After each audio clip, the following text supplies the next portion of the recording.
Pour Vladimir Poutine, tout a commencé à Saint-Pétersbourg, la deuxième ville de Russie. C'est là qu'il est né en 1952, dans une famille ouvrière.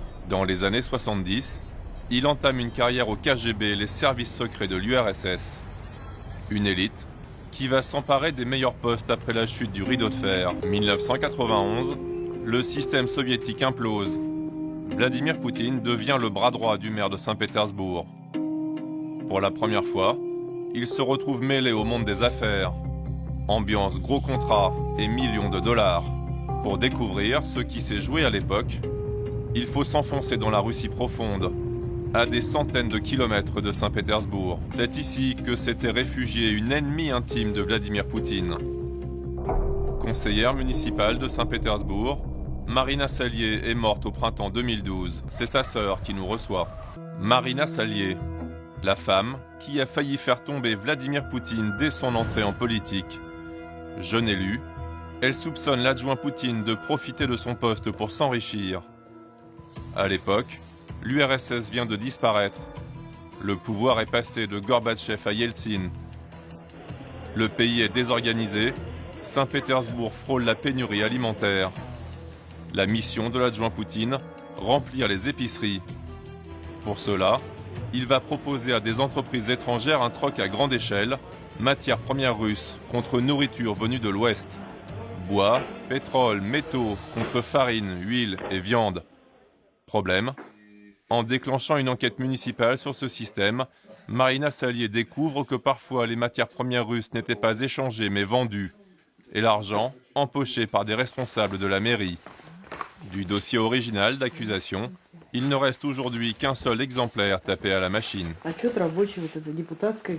Voilà le rapport d'enquête municipale de 1992. La ruse, c'était que la plupart du temps, il n'y avait rien qui revenait en échange des matières premières. Les firmes locales russes qui concluaient les accords disparaissaient très vite. Et l'argent aussi disparaissait. Ma sœur Marina a prouvé que presque 900 millions de dollars avaient disparu dans les transactions. Pour les enquêteurs, la fraude ne fait pas de doute. Question, l'adjoint au maire Poutine l'a-t-il seulement couverte ou carrément organisée? Vladimir Poutine a motivé son refus de répondre à l'enquête par la nécessité de protéger des secrets commerciaux. L'enquête de la conseillère municipale est transmise à Moscou. Poutine manque alors de perdre son poste. Nous, administration présidentielle, avons reçu des documents qui témoignent de la possible nécessité d'une éviction de Vladimir Poutine de son poste. Nous demandons à l'administration de Saint-Pétersbourg de veiller à ne pas le nommer à de nouvelles responsabilités. Un des documents clés qui a plombé l'adjoint Poutine, c'est cette licence d'exportation permettant le troc matières premières contre nourriture. Poutine l'a signée alors que cela n'entrait pas dans ses compétences. Vous voyez là la signature de Poutine et son adjoint. Poutine. La signature, Vladimir Vladimirovitch Poutine. Ce dossier, qui pourrait lui valoir des ennuis, Natalia le conserve hors de chez elle, quelque part dans la forêt. En 1992, comment Vladimir Poutine a-t-il réagi à cette enquête municipale l'accusant de corruption? Nous avons retrouvé 2 élus présents au conseil municipal du 23 mars, le jour où le rapport a été rendu public en présence de l'adjoint Poutine.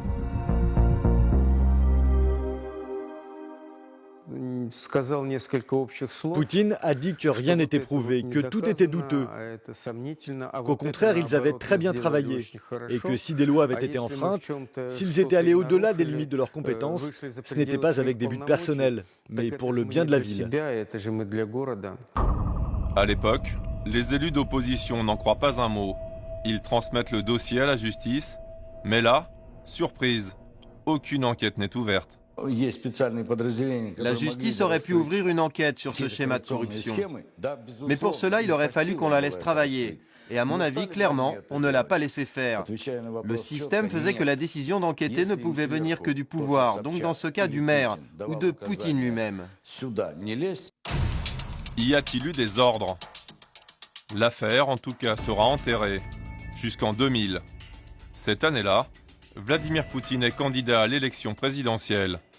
Dans un livre-entretien, des journalistes lui reparlent du scandale de Saint-Pétersbourg. Il y a bien eu une enquête dirigée par Marina Salier sur votre travail à la mairie. Oui, en fait, il n'y a presque pas eu d'enquête. Et il ne pouvait pas y en avoir. Il n'y avait rien à chercher sur qui ou quoi que ce soit d'un point de vue pénal. Et l'attribution de licences d'exportation? Nous n'avions pas le droit d'en attribuer. Curieux, des licences d'exportation signées Poutine figurent bien dans l'enquête municipale de Marina Salier. 21 ans après cette affaire, le dossier est prescrit, la justice russe ne pourra plus s'y intéresser. Mais à l'époque, l'enquête de Marina Salier avait éveillé l'intérêt d'un autre franc-tireur, un officier de police.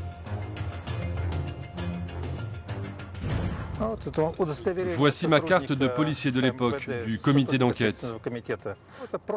C'est la preuve, vous voyez, que j'étais bien lieutenant-colonel du comité d'enquête rattaché au ministère de l'Intérieur. Suite à l'affaire de Saint-Pétersbourg, le policier Zykov avait gardé un œil sur l'adjoint Poutine. En 1996, il découvre qu'il a créé une société immobilière avec des amis et qu'il s'est offert une maison de campagne. Voilà, c'est la rouge, avec l'antenne satellite sur le toit.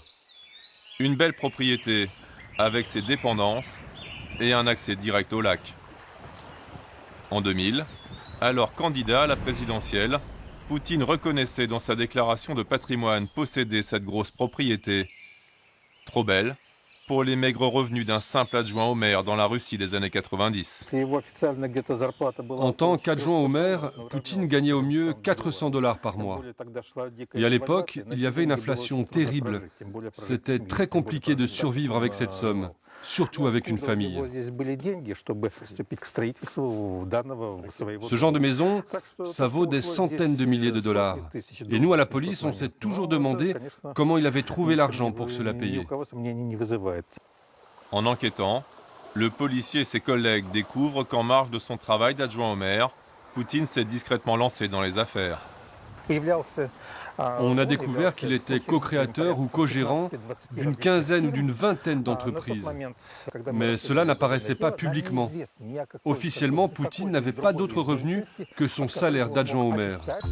Depuis, Vladimir Poutine aurait revendu sa maison du lac. Quant au lieutenant-colonel Zykov, devenu gênant, il a été renvoyé de la police. Alors qu'il n'est encore qu'un politicien débutant, Vladimir Poutine paraît déjà intouchable.